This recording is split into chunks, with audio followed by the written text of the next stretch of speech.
ကိုမင်္ဂလာပါခင်ဗျမင်္ဂလာပါညီလေးဟုတ်ကဲ့ပါကိုရဲ့ Baker Hoop Workshop မှာပေါ့နော်ထားရှိရတဲ့စက်ပစ္စည်းအမျိုးအစားတွေနဲ့ဒီစက်ပစ္စည်းတွေရဲ့အရေးအသွေးနဲ့အသုံးဝင်ပုံတွေကိုလည်းကြားသိချင်ပါတယ်ခင်ဗျာဒီမှာကျွန်တော်တို့ထားရှိတဲ့စက်ပစ္စည်းတွေကတော့အများကြီးပါပဲအဓိကအနေနဲ့ကတော့ကျွန်တော်တို့ဒါ Baker Hoop ကနေပြီးတော့စပြီးတော့ဗမာပြည်မှာ service company ဒီ oil and gas ပေါ့နော် service company တခုအနေနဲ့ကျွန်တော်တို့ဒီလိုမျိုးrepair and maintenance ပေါ့နော်ကျွန်တော် AMO လို့ခေါ်ပါတယ် assembly maintenance overall ဆိုတာဒါဒီ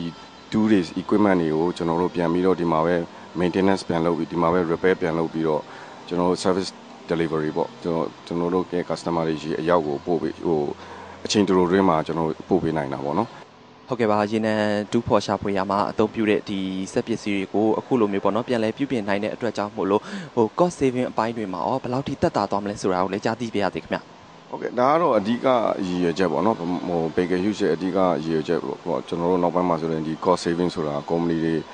အများကြီးအတွက်အရေးကြီးပါတယ်ဒီခေတ်မှာဆိုလို့ရှိရင်ဆိုတော့အဓိကအယူဟိုရင်တော့ကျွန်တော် history ကိုနည်းနည်းပြန်ပြောပြမယ်ပေါ့နော်ဟိုရင်တော့ဆိုလို့ရှိရင်ဒီလိုမျိုး maintenance center တွေမရှိတဲ့အတွက်ကျွန်တော်တို့ဒီမှာအသုံးပြုနေတဲ့ကျွန်တော် customer တွေပေါ့နော် oil and gas company တွေအသုံးပြုနေတဲ့ဒီ drilling tools တွေ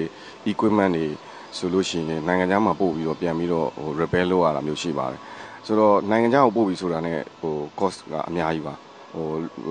အစဆုံးပေါ့နော် logistic ပါမယ် admin ပါမယ်ပြီးလို့ရှိရင်ကျွန်တော်တို့ဒီ workforce ပေါ့နော်ဟို shipment အများကြီးပါဆိုတော့ကျွန်တော်အသေးစိတ်လိုက်ပြောရရင်တော့အများကြီးပါဒါပေမဲ့စောစောပြောသလို generally ပေါ့နော်အဲ့ဓာတွေစရိတ်တွေအများကြီးတက်တာပါမယ်ပြီးတော့နောက်တစ်ခုကကျွန်တော်တို့on time delivery ပေါ့ပစ္စည်းတစ်ခုကိုဥမာဒီ oil and gas company အနေနဲ့ဗမာပြည်မှာဆိုလို့ရှိရင်တို့ဒီ oil and gas operate drilling operate လုပ်တာ cost အရင်ကြီးပါတယ်တို့တို့ကအချိန်နဲ့အမျှကဒီငွေကြေးပါပဲဆိုတော့ကျွန်တော်တို့က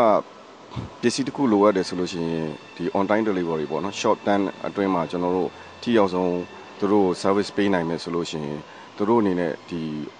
drilling operation လုပ်ရတဲ့ cost တွေကအများကြီးတက်တာသွားပါတယ်ဟုတ်ကဲ့ဟုတ်ကဲ့ပါ oil and gas company တွေအနေနဲ့ပေါ့နော်အကိုတို့နဲ့ချိတ်ဆက်ခြင်းနဲ့ဆိုလို့ရှိရင်လည်းဘယ်လိုပုံစံတွေနဲ့ချိတ်ဆက်လို့ရရှိနိုင်မလဲဆိုတာကိုလည်းကြားသိပါရစေဟုတ်ကဲ့ကျွန်တော်တို့ဒီမှာ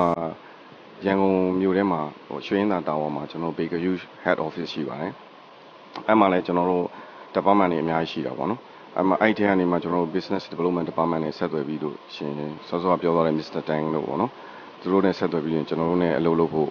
ဆက်သွယ်လို့ရပါတယ်အခုတို့ရဲ့ Baker Hoop Workshop Company အနေနဲ့ပေါ့နော်အခုထားရှိထားတဲ့ဝန်ဆောင်မှုတွေအပြင်ပေါ့နော်ထပ်မံပြီးတော့တိုးချဲ့သွားမယ့်လုပ်ငန်းစဉ်တွေရှင်လည်းကြားသိချင်ပါတယ်ခင်ဗျာဟုတ်ကဲ့ရှိပါတယ်အများကြီးဒါကျွန်တော်တို့ဒီလောလောဆယ်အခြေအနေဆိုကျွန်တော်တို့ phase 1ပေါ့နော် phase 2 phase 3အနေနဲ့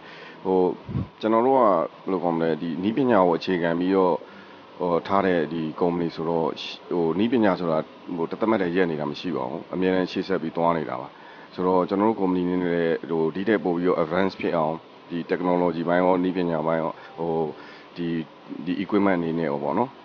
ပြီးတော့ service ဘိုင်းရောပေါ့ကျွန်တော်တို့အမြဲတမ်း monitor လုပ်နေပါတယ်ပြီးတော့ကျွန်တော်တို့လည်းပြီးတော့အဲ့ဒါတွေကို record လုပ်ပါတယ်ပြီးတော့ကျွန်တော်တို့ပြန်ပြီးတော့ဘယ်လို development ဖြစ်ပေါ့နော်ဒီဖြစ်အောင်ကျွန်တော်တို့အမြဲတမ်းစူးစမ်းနေပါတယ်ဟုတ်ကဲ့ပါအခုလိုမျိုးသိလို့တမန်ကိုဖြေချပြအထူးပဲကျေးဇူးတင်ရှိပါတယ်ခင်ဗျကျေးဇူးတင်ပါတယ်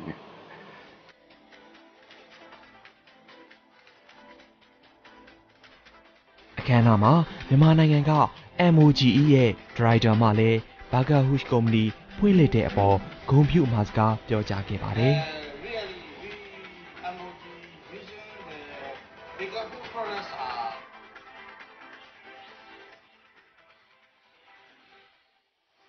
ဆက်လက်ပြီးစက်ရုံတွင်ထားရှိတဲ့ရေနံတူးဖော်ရာမှာအထောက်ပံ့ပေးသွားမဲ့စက်ပစ္စည်းများနဲ့နည်းပညာပိုင်းဆိုင်ရာများကိုတာဝန်ရှိသူများကလိုက်လံပြသရှင်းလင်းပြောကြားပေးခဲ့ပါတယ်။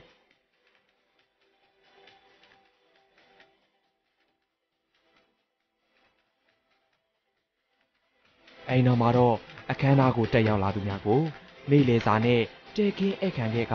အခမ်းအနားကိုအောင်မြင်စွာနဲ့ပြီးဆုံးစေခဲ့ပါတယ်ခင်ဗျာ။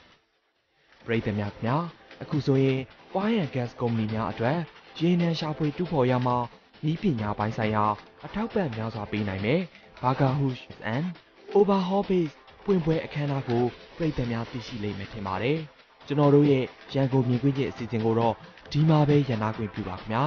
ကြည့်ရှုအားပေးတဲ့ပရိသတ်များအားလုံးကိုအထူးပဲကျေးဇူးတင်ရှိပါတယ်ခင်ဗျာ